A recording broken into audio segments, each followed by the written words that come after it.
Okay, this next story hits home for all of us who love our dogs, cats, animals. A woman was killed running through traffic to get to her dog. It happened on Saturday in Stafford, Virginia. Katie Mason's car ran off I-95 and struck a guardrail. Mason's pet pug escaped from the car, ran into traffic. She ran after him, as most of us would. The woman and her dog were both struck and killed. Obviously, our pets get spooked and often just take off. That happens even to the best trained dogs.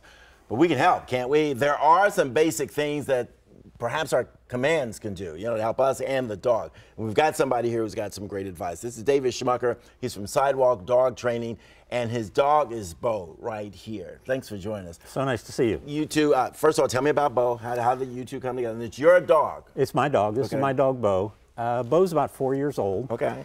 And he got caught up in a hoarding situation. This person actually had 8 purebred dogs and got overwhelmed. Right. And he was in a crate for the first 2 years of his life. Oh, wow. And then put up for adoption, and I was able to come along and get him. I'm very fortunate to have him because these dogs go very quickly, even in adoption agencies. Right. And how long have you and Beau been together? About 2 years now. Beau is gorgeous. Yeah. Okay. I threw out 5 commands. And my point being, a lot of us treat our dogs as they are family members, Yes. but we treat them like humans too. Absolutely. We think we can talk to them and they understand everything we're saying. But our dogs, our pets are totally dependent upon us. So the commands are for us and for the dog, right?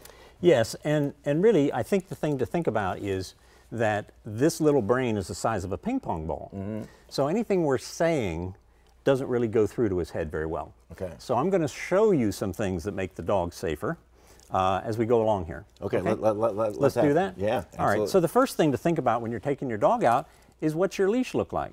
Because a lot of dogs will eat through the leash and you're walking your dog with this little fragment of a leash. Under any circumstances, should I have my dog out without the leash? No. No. Rule number 1. Okay, got it. Okay. Unless it's in a contained area like a dog park. Okay, go But ahead. many times I've gone into homes and people are walking their dogs and it's this little thread of a leash, and if the dog gets excited, boom, it breaks and off he goes. Okay. And he's in the road. Okay. So that's the very first thing. The second thing is I like these short 10-inch traffic leashes. So this allows you to grab your dog short and have it in your hand. Okay. So that he can't be out ahead of you or crossing the street or something of that nature. Okay. So it's very handy to do that. Third thing? Third thing is you want to make sure that when the dog comes out of your car, you make the command. Because if the dog jumps out and you're not holding on and you're closing the door, and next thing you know, he's off running out of your hand. This is important. So my dog should not get out of the car unless I tell him. Unless I tell him. And you practice that. Yes. And so you open the door and you kind of move in there and block it until the dog understands that. Dave, what about inside the car? Should the dog be buckled in some kind of way, or Yes. can the dog just sit in the seat? Or, as my wife likes to do, the dog's in the lap.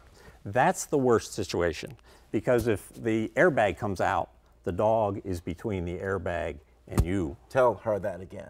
The dog should not be in her lap. That dog should not be in the lap, because that airbag, just like an infant, Got it. that airbag would hit the infant first, it would hit the dog first. Okay. And thrown back up into her. Okay, all right. So what's next? So when I let the dog out of the car, before I do that, I'm looking down to see where they're landing. Because there's glass, there might be roots, they could twist their leg, Right. and next thing you know, they're squealing going off this direction or the other. So look at the landing space when they come out of the car. Okay. Very helpful. Is that 5? Have we got, what's the 5th? And the 5th one is practice. Yes. Before you go to a busy intersection or some situation that you're uncertain about, go practice in a quieter situation. Make sure the dog is reliable. Now, I like to suggest that the curb is the same as a fence. Right.